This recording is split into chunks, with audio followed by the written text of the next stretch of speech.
pagi, selamat berjumpa lagi anak-anak dalam proses pembelajaran jarak jauh ini. Semoga kita masih dalam keadaan sehat sehingga kita bisa mengikuti atau melaksanakan pembelajaran ini dengan baik, semangat, sehingga harapan kami bisa mendapatkan nilai plus, bisa mengambil nilai-nilai plusnya, manfaatnya, minimal ada peningkatan dalam pembelajaran ini. Sungguh pun situasi masa pandemi COVID-19 ini. Pada kesempatan ini kita lanjutkan pertemuan kemarin.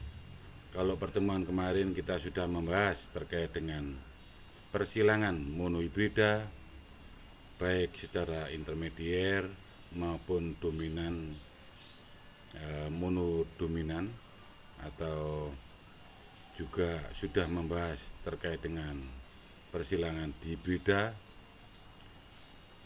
Maka pada kesempatan ini saya juga akan, atau pada saat ini kita akan membahas persilangan terkait dengan penyakit yang menurun, sekaligus persilangan golongan darah. Sebelumnya perlu saya sampaikan, penyakit menurun pada manusia itu karena faktor gen, berarti faktor keturunan. Yang jelas sulit untuk disembuhkan, kecil kemungkinannya untuk proses kesembuhan karena memang ada faktor gen, dan selalu diturunkan kepada anaknya, kadangkala sampai ketemu pada keturunan berikutnya atau putunya. Begitu juga itu terjadi karena ada sifat yang homozigot resesif, bahkan menyebabkan letal atau kematian. Mudah-mudahan kita semua tidak terjangkit penyakit-penyakit yang seperti itu. Penyakit-penyakit itu antara lain adalah hemofili, yaitu darah sukar membeku. Ini saya contohkan. Contoh misalkan seandainya kamu kena luka karena pisau atau mungkin karena apa, tidak segera untuk menyembuh atau tidak segera berhenti darahnya, berarti menetes terus, itu membuktikan bahwa ada tanda-tanda hemofili. Begitu juga anak yang sering kali mengeluarkan darah melalui hidungnya, bahasa lainnya mimisen, bukan karena benturan, mungkin karena rangsangan, atau mungkin karena suatu hal psikis misalnya, maka mudah sekali mengeluarkan darah melalui hidung. Itu semua terjadi karena faktor gen. Selanjutnya penyakit menurun lagi, yaitu hubungannya dengan albino. Albino ini adalah penyakit di mana seseorang itu mengalami kekurangan pigmen. Bisa kamu lihat pada anak yang sebelah kiri, yang di tengah yang bertopi itu, dan juga bisa terjadi pada hewan kera, atau mungkin orang hutan, atau mungkin kerbau. Kerbau itu seringkali disebut dengan kebo bule, ya. Itu sebenarnya adalah kekurangan pigmen. Begitu juga ada kalanya kita ketemui di lingkungan kita tangannya yang belang, atau mungkin raut mukanya sebagian belang, lemak-lemak semakin banyak. Itu memang karena kekurangan pigmen. Keturunan berikutnya, yang maksudnya sifat-sifat menurun berikutnya adalah buta warna. Orang tidak bisa melihat warna, membedakan warna antara warna biru, warna hitam, misalnya warna kuning dengan warna merah, sulit untuk membedakan. Itu adalah ciri-ciri kalau kalian tidak bisa membedakan, berarti ada unsur buta warna. Selanjutnya thalassemia. Thalassemia itu adalah sel darah merahnya bentuknya seperti bulan sabit atau tidak beraturan. Maka biasanya orang yang terserang itu setiap bulannya harus transfusi darah karena ada kerusakan-kerusakan pada sel darahnya. Seperti lebih jelasnya pada gambar itu, ya. Sel darah yang bulat-bulat sempurna sekali, yang sebelahnya thalassemia itu, ya, tidak beraturan.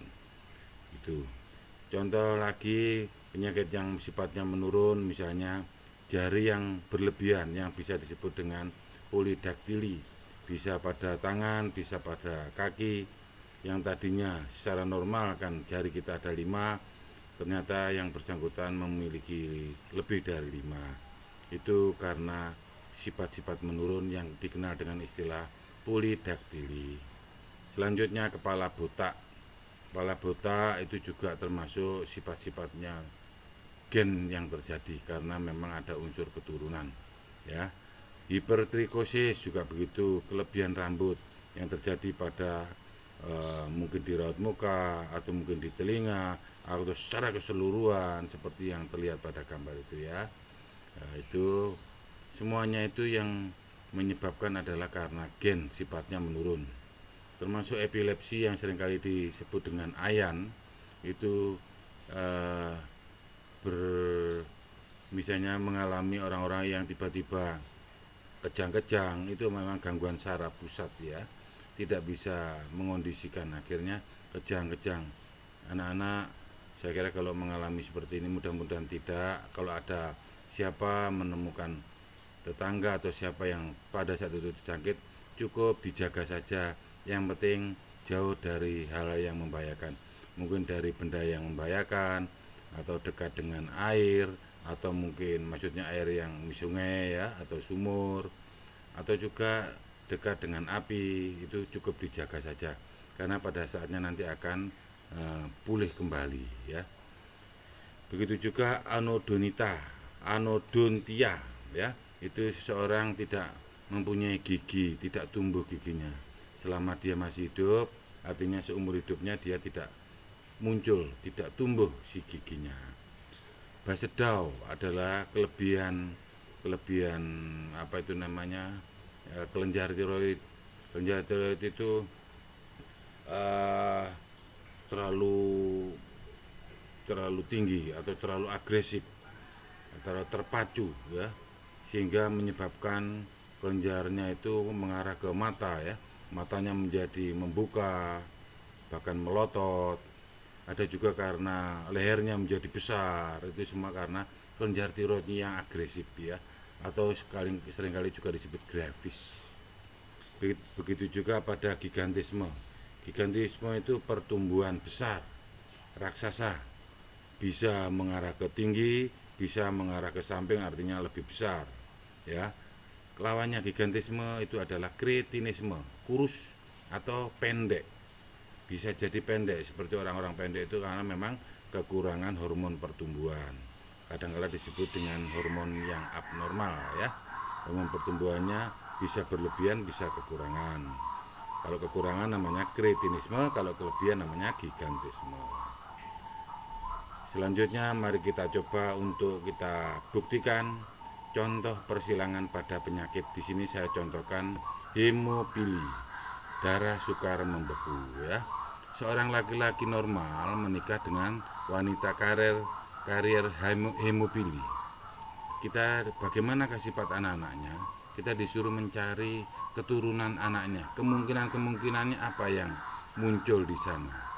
Ingat sebelumnya saya sampaikan kode XX itu kodenya wanita, XI, XY itu kodenya laki-laki.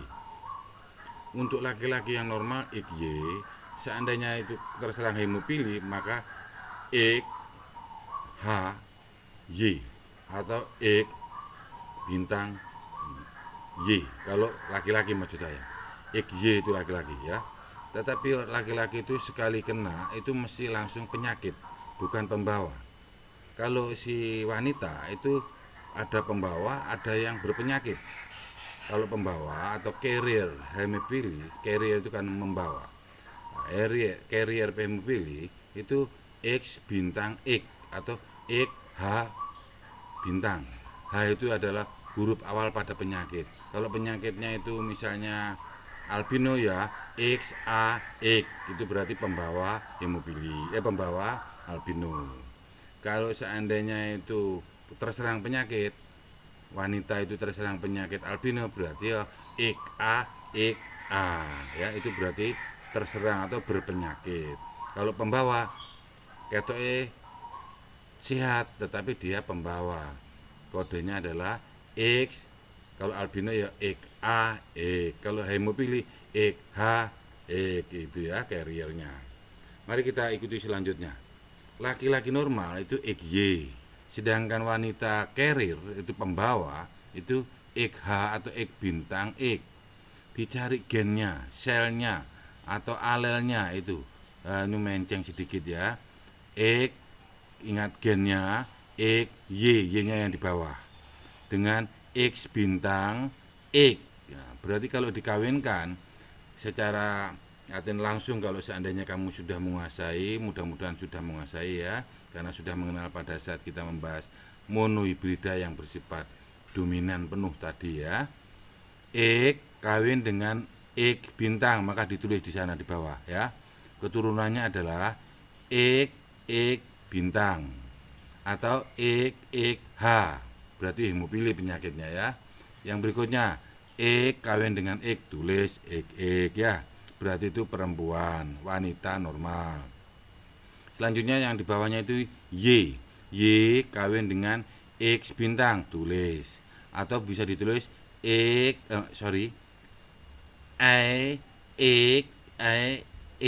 H ya. Itu tolong dimengerti. Hampir sama ya itu gambarnya ya. Nanti diperjelas di bawahnya itu ya, yang lebih jelas.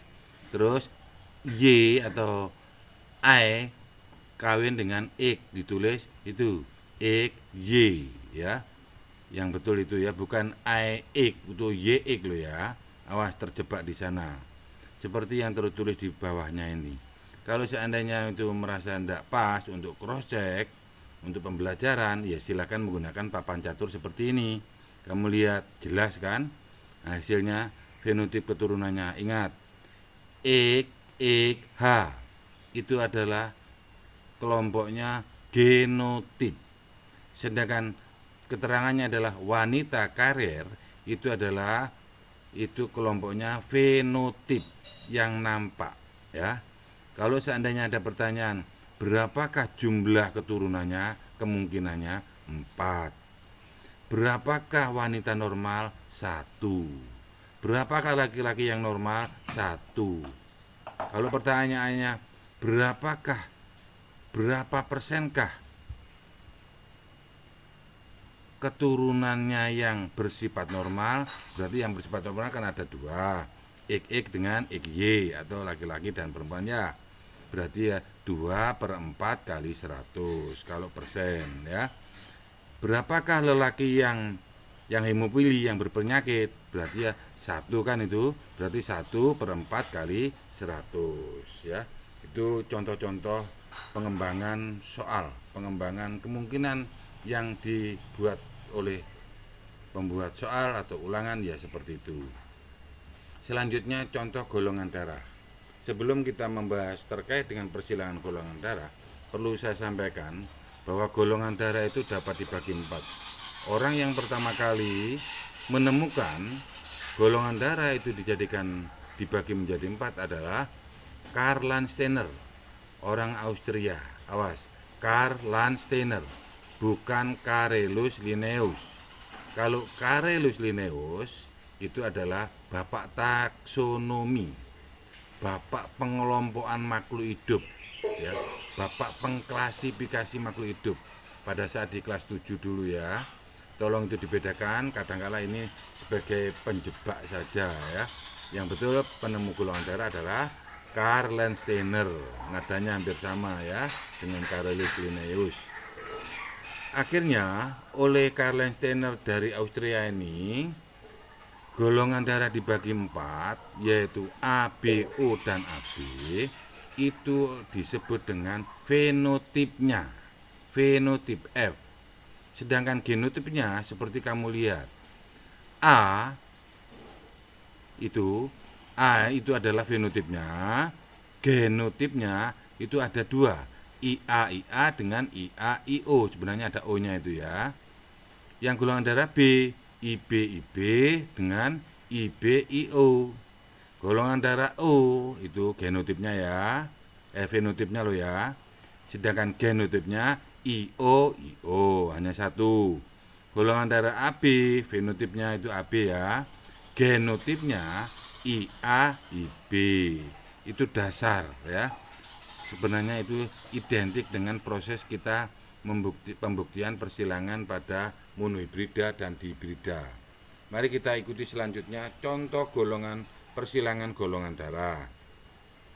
Seorang laki-laki dengan golongan darah O menikah dengan seorang perempuan dengan golongan darah B. Tentukanlah kemungkinan golongan darah anaknya yang dimiliki. Artinya keturunan berikutnya itu kemungkinan golongan darahnya itu apa? Ingat, golongan darah O menikah dengan orang yang bergolongan darah B. O itu genotipnya hanya satu loh ya, IO saja. Sedangkan golongan darah B itu ada dua, IB dan IBIO. IB karena sama itu disebut dengan homozigot ya. Berarti golongan darah kalau seandainya ditentukan biasanya begini misalnya. Golongan darah O menikah dengan orang perempuan bergolongan darah B bersifat homozigot. Berarti kawinnya dengan IB ya. Karena ini tidak disebutkan apakah itu homozigot atau heterozigot. Heterozigot itu yang tidak sama, yaitu IB dengan IO. Maka kedua-duanya dilakukan persilangan. Berarti kalian melakukan dua kemungkinan atau dua perlakuan. Selanjutnya jawab. Diketahui laki-laki golongan darah O ya, IO. Perempuan golongan darah B, IB dengan IBIO. Berarti nanti untuk mencari golongan darah anaknya ada dua perlakuan, yaitu IO kawin dengan IB. Yang kedua, IO kawin dengan IBIO. Lebih jelasnya mari kita lihat. Kemungkinan pertama, jadi keturunan yang pertama. Genotip perempuannya kan IB, berarti yang bersifat homozigot. Nah, si laki-laki kan IO, ala golongan darah O, kawin dengan IB. Kamu dilihat gennya IO dan IO ya. Terus yang gametnya atau gennya IB itu IB, IB. Ditulis dalam papan catur itu ya, kamu lihat sendiri. Nah, seperti itu hasilnya. Nomor 1 IBIO. Nomor 2 IBIO. Kamu lihat persilangannya ya. Bentuknya L itu ketemu ya. Nomor 3 IBIO, nomor 4 juga IBIO. Lihat di papan catur itu loh ya. Jadi kesimpulannya genotip keturunan pertama IBIO itu kan ada jumlahnya ada 4. Itu kan genotipnya. Terus fenotipnya apa? Fenotipnya semuanya heterozigot kan tidak sama. IBIO ya. Ada jumlahnya 4. Itu kemungkinan keturunan yang pertama berarti IBIO atau golongan darah B dengan genotip IBIO yang bersifat heterozigot. Kemungkinan yang kedua adalah IO disilangkan dengan IBIO. Kalau tadi kan IB. Itu dilihat gennya IO atau alelnya podoae. Dilihat papan catur. Kalau kamu sudah terbiasa dan bisa, kamu cukup melihat di gennya itu IO kawin IB. Mari tulis. IO kawin IO. Tulis. Terus sampingnya IO kawin dengan IB. Tulis. IO kawin IO. Tulis. Nah, akhirnya kesimpulannya seperti yang tertulis pada papan catur. Nomor 1 IBIO, 2 IO, 3 IBIO, 4 IO. Jadi sekarang genotipnya kita tulis keturunannya. IBIO ada 2, berarti perbandingannya nanti akan kita ketahui ya. IO juga ada 2, berarti perbandingannya 2 dibanding 2. Kalau pertanyaannya tadi keturunan, biasanya coba carilah genotip keturunan yang pertama. Berarti ini genotip itu IBIO. Yang tadi juga, yang tadi itu, yang ini kan juga IBIO ya. Berarti genotip keturunan pertama adalah IBIO alias golongan darah B bersifat heterozigot. Sedangkan fenotip keturunan pertama pada kemungkinan kedua ini, ingat golongan darah B heterozigot ada 2 dan golongan darah O ada 2. Kalau ada pertanyaan berapa perbandingannya, berarti 2 dibanding 2. Genotipnya juga 2 banding 2. Pertanyaan berikutnya mengembang misalnya, berapa persenkah jumlah golongan, saya ulang, berapa persen golongan darah O pada keturunannya? O-nya kan ada 2 itu ya, berarti ya 2 per 4 kali 100. Kalau ada pertanyaan, berapa persen golongan darah B, berarti ada 2 toh, 2 per 4 kali 100. Berapa adakah yang bersifat homozigot? Tidak ada ya. Itu. Jadi itu tolong dipahami. Saya minta kalian mencoba ya, tidak hanya mendengar, mencoba. Soalnya tetap sama tapi kamu tidak usah melihat. Setelah akhirnya ketemu nanti. Dengan kamu melakukan, saya yakin kamu pada saatnya akan bisa. Diolah bagaimanapun bentuk soalnya, saya yakin kamu pasti bisa. Demikian anak-anak, mudah-mudahan bisa membantu kamu dalam proses pembelajaran ini. Ada nilai plusnya, ada yang bisa kamu ambil, bermanfaat, sehingga ada peningkatan proses pembelajaranmu. Kurang lebih saya mohon maaf. Terima kasih dan semoga berkah.